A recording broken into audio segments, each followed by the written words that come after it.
कभी कभी धर्म को और विज्ञान को दो मान करके चलते हैं तो बहुत सारे अनर्थ अपने जीवन में घटित हो जाते हैं। उससे बचने के लिए हमें यह भी सोचना आवश्यक है कि धर्म हमारा साध्य है क्या विज्ञान, अथवा यूं कह दो हमारा जीवन सुरक्षित रहे किससे।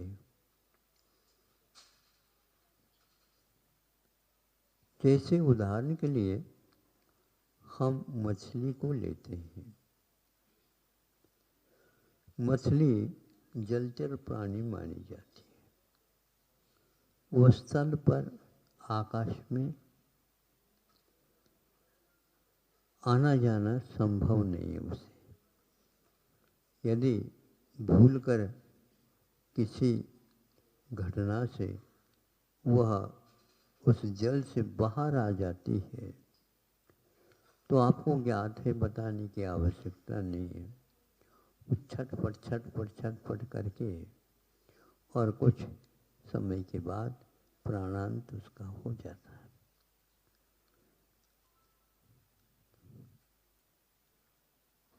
आपको पानी में डाल दिया जाए तो छटपट करके आपका देहांत हो जाता है। दोनों के जीवन के साथ तुलना करने से कमी कहाँ रह गई। मनुष्य भी मरण को प्राप्त कर रहा है और वह भी मरण को प्राप्त कर रही है। दोनों के स्थान पर जल एकमात्र माध्यम। मनुष्य का पानी में प्राणांत क्यों होता है, इसके बारे में सोचने की बात है। और मछली का बाहर में मृत्यु क्यों होती है, ये सोचने की बात है। विज्ञान इसके बारे में बहुत कुछ देता है और वह धर्म को स्वीकारना नहीं चाहता। धर्म को स्वीकारे बिना कोई प्राणी जीवित है ही नहीं, लेकिन उसको हम दूसरी तरफ से विपरीत दिशा में ले जाते हैं। मनुष्य इसलिए मनुष्य को वो प्राण के समान है। जल के बिना मनुष्य टिक भी नहीं सकता। भोजन के द्वारा नहीं टिकता। भोजन के द्वारा यह शरीर चलता तो है, यदि उसमें जल न हो तो अनेक प्रकार के रोग होकर के वह बहुत जल्दी मृत्यु को प्राप्त होता। तो उसको जल में डालने से मनुष्य को इसलिए मरण होता है, उसमें जल तो है लेकिन प्राण वायु नहीं है ऐसी बात नहीं है। प्राण वायु उसमें भी, लेकिन मनुष्य के लिए उतना पर्याप्त नहीं है। ये मुख्य है। तो फिर क्या करें? तो जल में जाएगा तो मरण करेगा। वो पनडुब्बी वगैरह जो बनाते हैं वह इसी आधार पर वहां पर कैसे रहते हैं, इसका प्रबंध किया जाता है। इसलिए रहते पानी मुख में नहीं जाना चाहिए, श्वास आना चाहिए। तो प्राणवायु की कमी के कारण जल में मनुष्य की मृत्यु हो जाती। कमी के कारण तो कमी भी नहीं करना चाहिए। और इधर मछली के लिए जल का अभाव हुआ इसलिए नहीं, जल का अभाव हुआ इसलिए मृत्यु नहीं होती, किंतु प्राण वायु के अति के कारण मृत्यु हो जाती। हाँ, अनुपात चाहिए, क्योंकि जल में वह रहती तो है, लेकिन अनुपात से उसको प्राणवायु मिलती है, अथवा उसके कंठ में इत्यादि में ऐसी संरचना है, उसने ही में से वह वायु को, प्राणवायु को अपने पेट में ले लेती है। जल उसमें प्रविष्ट नहीं होता, इसलिए वह जीवित रहती है। उससे बाहर निकलते ही उसका प्राण हो जाता, समाप्त हो जाता। इसको विज्ञान के माध्यम से समझ लो या धर्म के माध्यम से समझ लो, दोनों से आप जीवन को सुरक्षित रख सकते हैं, रखते आए हैं। किंतु आज हर बात पर साइंस कसना चाहता है। कसना का मतलब कसौटी से, लेकिन कसौटी से सोने को कसो, लेकिन इतनी कसो ज्ञान हो जाए उतना पर्याप्त है। किंतु हम बहुत कसते हैं तो उसका अपव्यय हो जाता है। हम नहीं कसते हैं तो जीवन समाप्त। विवेक नहीं रखते, इसलिए ऐसा होता है। तो धर्म को मानने से हानि होती है, ऐसी धारणा छोड़ देना चाहिए। क्योंकि नहीं है तो प्राणायाम तुम समाप्त तो हो गई। आप घबराते हैं जब रोग होता है, तब ज्ञानी लोग रोग से पहले बचते हैं, तो रोग से डरने की कोई आवश्यकता नहीं पड़ती। बचे क्यों? तो बचे नहीं है तो मरो, पक्का है ये। तो मरण के साधनों से आप बचो। अति भोजन करने से भी जीवन की मृत्यु हो जाती है। नहीं भोजन करने से मृत्यु नहीं होती, फिर भी वह 1-1 महीने 2-2 महीने टिक सकता है। लेकिन अति करेंगे बिल्कुल ऊपर तो जाना ही है। ऊपर ही क्यों जाता है, नीचे भी तो जाता होगा, लेकिन यह एक रिवाज चली है। मनुष्य अपने आप को बचा देता है और धर्मात्मा मानता है नहीं, सभी को आप स्वर्ग ही भेज दीजिए। कह तो रहे ना, ये तो बोलने में आ रहा है, वस्तुस्थिति क्या है। इसलिए हमें धर्म कर्म विज्ञान की बात मैं बाद में लेता हूं। कर्म विवेक पूर्वक होता है, उसके साथ जुड़ जाता है। मनुष्य के लिए लिया जाए तो अपव्यय कहाँ होता है। अब देख लो, माँ दूध पिलाती है और वो बोतल से पिलाती है, उसके लिए सामने एक टूंटी जिसको बोलते हैं वो लगाए हुए रहते, रबड़ की रहती है कुछ में। अब बच्चे को उसके मुंह में दे दिया उसको, और वो पीने लगा तो उसको ठसका लग गया। ठसका क्यों लग गया, अभी तक क्यों नहीं लग रहा था? तो वह उसकी छेद तो है, टूंटी का छेद ज्यादा बड़ा हो गया, तो उतना वह ग्रहण करने में सक्षम नहीं था। तो दूसरी टूटी लेकर के छेद छोटी रखी, तो उसके द्वारा अनुपात से उसको जाता है। कोई भी चीज अनुपात से उपयोग में आना चाहिए। अब इतना आज इसके बारे में आग्रह हो गया है, ये गलत बात है।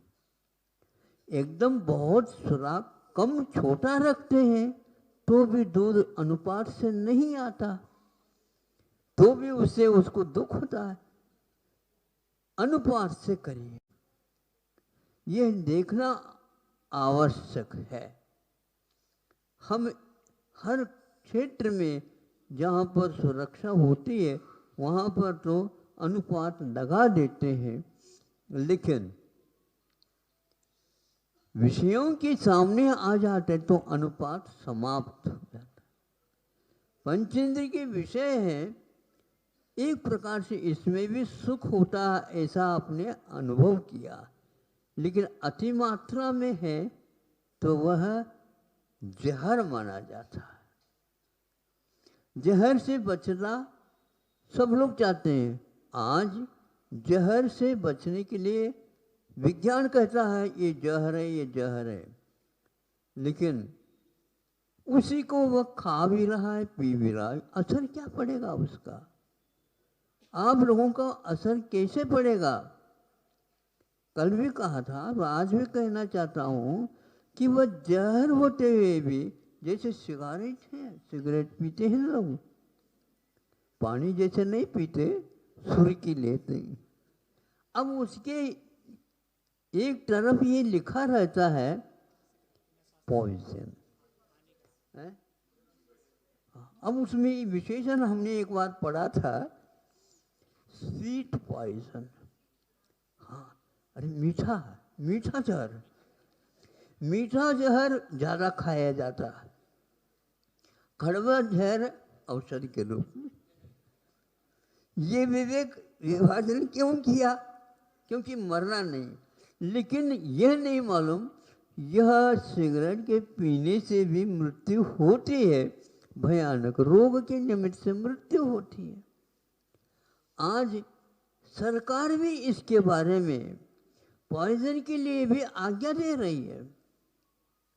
यह गलती आप लोगों की है, इस प्रकार के सरकार को चुनाव कर दिया आप लोगों ने। ये गलती आपकी है, सरकार और कोई वस्तु नहीं है। कई महाराज सरकार मानती नहीं, हम क्या करें? आप ही नहीं मानते, ऐसे व्यक्तियों को आप वोट क्यों दे? वोट क्यों देते हो? आपका कर्तव्य है, वोट दे दिया, 5 साल के लिए छुट्टी। ऐसा नहीं छुट्टी।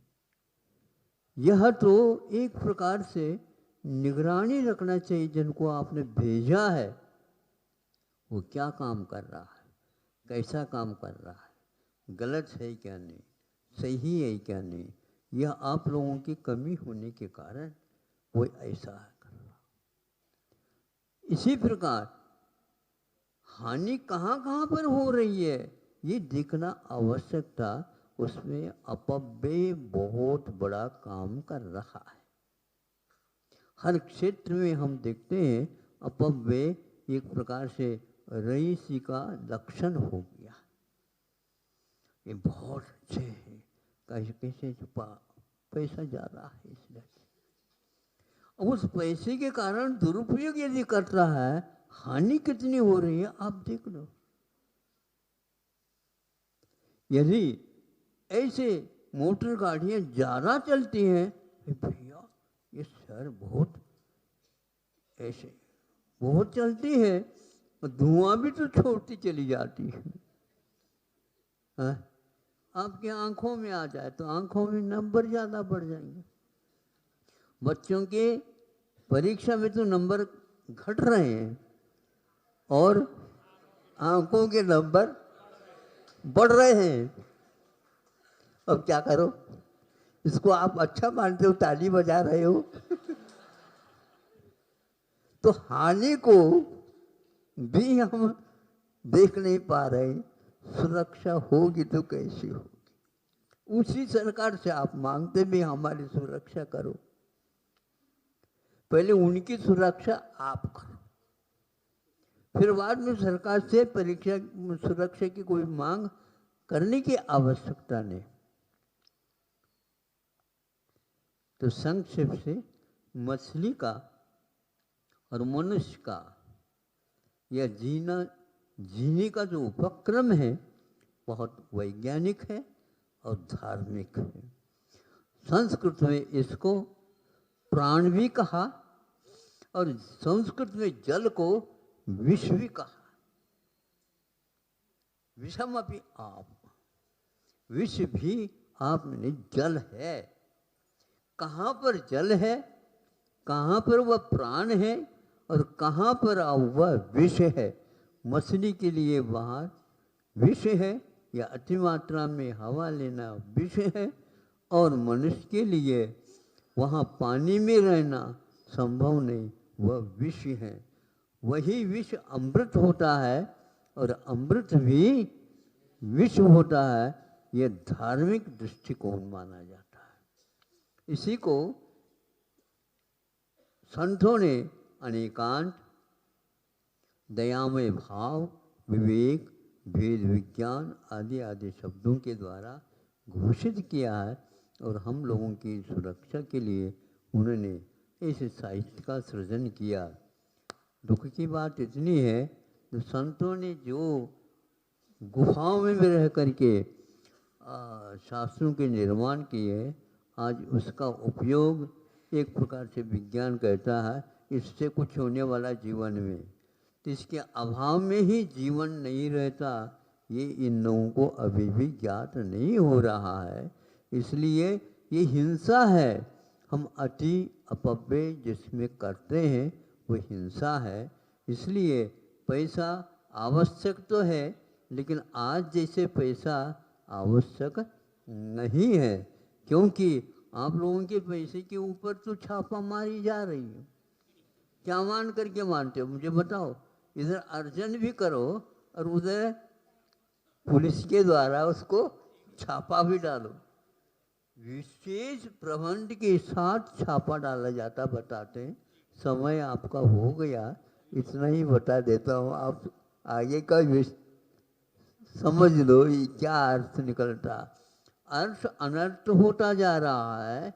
अर्थ मैंने पैसा होता है, अनर्थ मैंने दुरुपयोग होता है।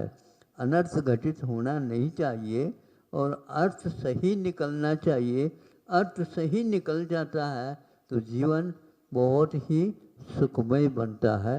इसलिए पुरुषार्थ को भारत में मुख्यता दी है, लेकिन विवेक के बिना वो पुरुषार्थ लक्ष्य तक नहीं पहुंचा सकता। अहिंसा परमो धर्मः। चलो है अगर गुरुवर का सानिध्य पाना तो विद्यासागर.गुरु पर जरूर आना।